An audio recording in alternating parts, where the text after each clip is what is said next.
Okay, so the first question had to do with someone who currently has insurance, and they go on to Marketplace, and then they decide that they want to enroll in the Marketplace, right? And then what happens in that situation if they currently have insurance? It's very similar to what I just answered for this gentleman with regard to Medicaid.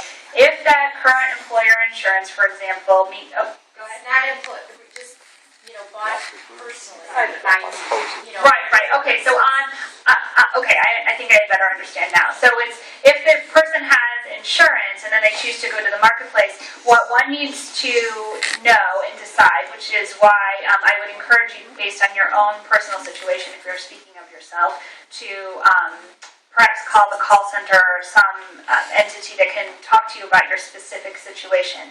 But if one currently has insurance, it depends on whether or not that insurance offers what we call the minimum essential coverage, meaning is the package robust enough to give you adequate coverage. If it is, let's say it is, and how about this? I can speak about myself.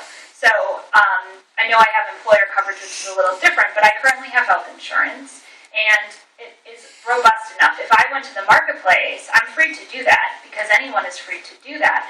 I would not be eligible for any advanced premium tax credit because I already had health insurance. Does that make sense? So for people who currently have employer-based insurance, similarly to those who have Medicare, they don't have to do anything. They can choose to, but it likely will not be advantageous to them because they would not be eligible for any sort of advanced premium tax credit.